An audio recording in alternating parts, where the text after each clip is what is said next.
శ్రీ గురుభ్యో నమ. శ్రీమాత్రే నమ. 31 మే నుంచి 6 జూన్ వరకు గల కాలానికి రాశి ఫలితాలు ఏ విధంగా ఉన్నాయో ఇప్పుడు చెప్పుకుందాము. ముందుగా గ్రహస్థితులు. మేషరాశిలో కుజుడు, వృషభ రాశిలో రవి, మిథున రాశిలో శుక్ర బుధ గురులు, సింహరాశిలో కేతువు, చంద్రుడి యొక్క స్థితి వృశ్చిక రాశిలో ఉంది, రాహు గారి యొక్క స్థితి సంచారము కుంభరాశిలో ఉంది, ఇక శని గారి యొక్క స్థితి మీన రాశిలో ఉంది. వారాంతానికి వెళ్ళేటప్పటికీ గురువు గారి యొక్క స్థితి సంచారము తన యొక్క ఉచ్చ రాశి అయినటువంటి కర్కాటక రాశిలోకి ప్రవేశించి ఉన్నారు.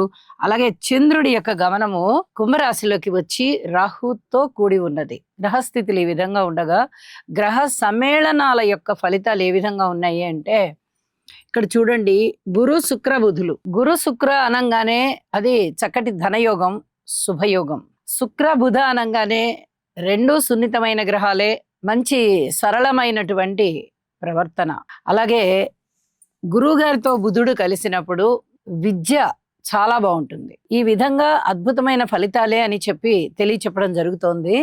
ఇక దృష్టి ఫలితాలు ఏ విధంగా ఉన్నాయి అంటే శని గారి యొక్క 3వ దృష్టి రవి గారి మీద సోకుతుంది. ఇది వైద్య విద్యార్థులకి కానీ వైద్య రంగంలో ఉన్నటువంటి వారికి, వృత్తి ఉద్యోగ వ్యాపారస్తులకి చాలా బాగుంటుంది అని చెప్పాలి. అలాగే ఏదైనా రక్తానికి సంబంధించినటువంటి చిన్నపాటి ఇబ్బందులు ఉండడానికి కూడా అవకాశం ఉంది. ఆ రకమైనటువంటి ఇబ్బందులు ఉన్నవారికి, ఏదైనా ఆది వ్యాధులు ఉన్నవారికి కొంచెం ఎక్కువగా ఇబ్బంది పడుతూ ఉంటారు. వారు ఔషధ సేవ అవసరం అవుతుంది. ఇది చెప్పదగినటువంటి సూచన. అలాగే గురువు గారి యొక్క 9వ దృష్టి రాహు గారి మీద పడుతూ ఉంది. అలాగే కుంభరాశి మీద కూడా పడుతూ ఉంది. ఇది ఈ నాస్తిక భావాల విషయంలో చాలా బాగా పనిచేస్తూ ఉంటుంది. తగ్గడానికి అవకాశం ఉందన్నమాట. ఒక్కొక్కసారి పెరగడానికి కూడా అవకాశం ఉంది. అయితే ఇది ఎప్పుడెప్పుడు ప్రభావం చూపిస్తుంది అనేది రాసుల్లో చెప్పుకుందాము. ఇక వారాంతానికి వెళ్ళేటప్పటికి చంద్రుని యొక్క గమనం రాహుతో ఉంది. ఇది అంత పూర్తిగా మంచిది కాదు అని తెలియచెప్పడం జరుగుతోంది.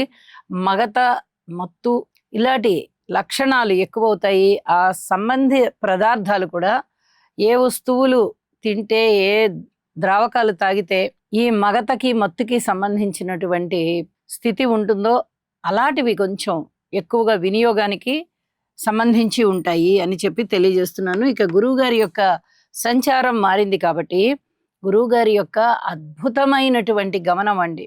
ఈ కర్కాటక రాశిలో ఉన్నంత కాలము కూడా తన యొక్క ఉచ్చ స్థితిలో 5 డిగ్రీలలో పరమోచ్చలో ఉంటారు. చాలా అద్భుతమైనటువంటి ఫలితాలు కనిపిస్తూ ఉంటాయి. ఇంచుమించుగా అన్ని రాశుల వాళ్ళకి బాగానే ఉంటుంది. కొన్ని రాశులకి ఇబ్బందికరమైన ఫలితాలు ఉంటూ ఉన్నప్పటికీ కూడా గురువు గారు చెడు చేయరు. కాబట్టి గురుగ్రహ స్తోత్రాలు రిపీట్ ప్రతి ఒక్కరూ పఠించండి. ఇవి చాలా చాలా చెప్పదగ్గ సూచన. అలాగే ఆదిత్య హృదయ పఠన కూడా తప్పనిసరిగా చేయండి. దుర్గ పూజ చేయండి. ఇది ప్రతి రాశి వారు పాటించవలసినటువంటి ప్రధాన నియమంగా తెలియజేస్తున్నాను. ఇక రాశుల్లోకి వెళ్దాము. కన్యారాశి. కన్యారాశి వారికి ఈ 31 మే నుంచి 6 జూన్ వరకు గల కాలానికి తృతీయ స్థానంలో చంద్రుడు బాగున్నారు, షష్ఠ స్థానంలో రాహు బాగున్నారు, దశమ స్థానంలో శుక్రాచార్యుల వారు బాగున్నారు. ఎప్పుడైతే 3 గ్రహాల అనుకూలత బాగుందో సాధారణ ఫలితాలు బాగున్నాయి అని చెప్పచ్చు.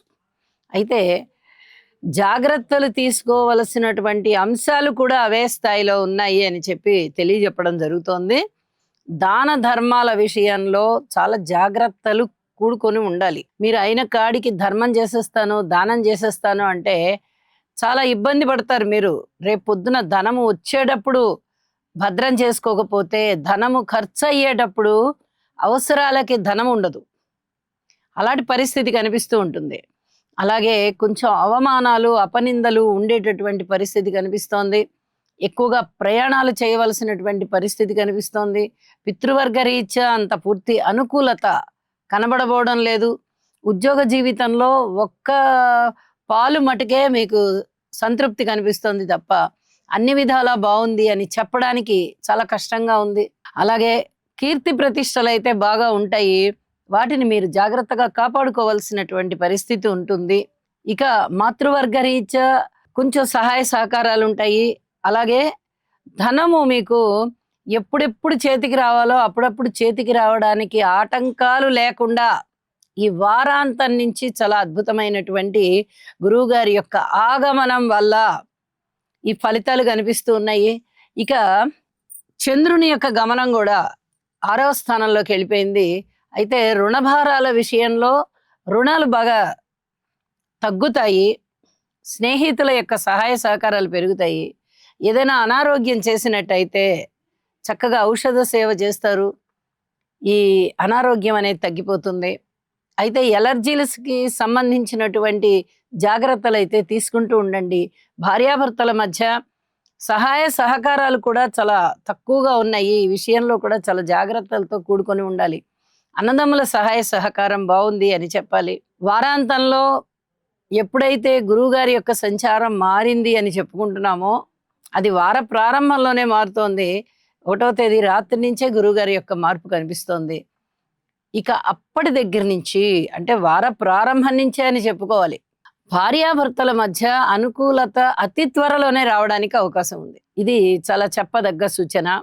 అలాగే విదేశాలకు వెళ్ళే వాళ్ళు ఖచ్చితంగా ప్రయత్నం చేసుకోండి. మీ ప్రయత్నాలు అనుకూలిస్తాయి. కార్మికులు, కర్షకులు, నేత పని వారు, చేతి వృత్తుల వారు మరింతగా కష్టపడాల్సిన పరిస్థితి కనిపిస్తోంది.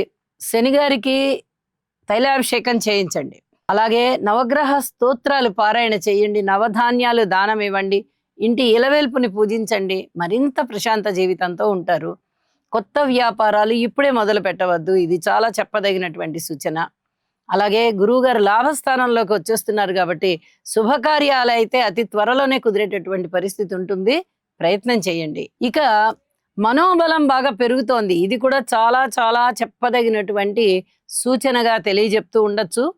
అలాగే మనోబలం పెరుగుతోంది బాగా.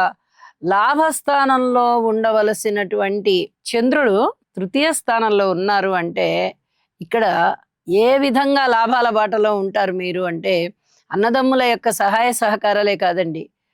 ఈ మధ్య కాలంలో పరిచయం అయిన వారు కానీ లేదా అతి తక్కువ పరిచయం ఉన్నవారు కానీ వారు కూడా మీకు సహాయం చేసే దిశగా ఉంటారు. ఇది కూడా జాగ్రత్తగా చూసుకుంటూ ఉండండి. చెప్పదగ్గ సూచన అంటే అతి తక్కువ పరిచయం ఉన్నవారు కూడా మీకు సహాయ సహకారాలు అందించే విధంగా ఉంటారు అని చెప్పి తెలియజేస్తూ ఉన్నాను. పబ్లిక్ రిలేషన్స్ విషయంలో మటుకు పూర్తి జాగ్రత్తలు కలిగి ఉండండి. ఒక విధంగా రాజకీయ నాయకులు కూడా పూర్తి జాగ్రత్తతో ఉండాలి అనే తెలియచెప్తూ ఉన్నాను. వారం అంతం వచ్చేటప్పటికి అనుకూలమైనటువంటి ఫలితాలు చాలా కనిపిస్తున్నాయి కాబట్టి భగవంతునికి తప్పనిసరిగా స్తోత్ర పారాయణాలు చేయండి. ఇంటి ఇలవేల్పుని పూజించండి.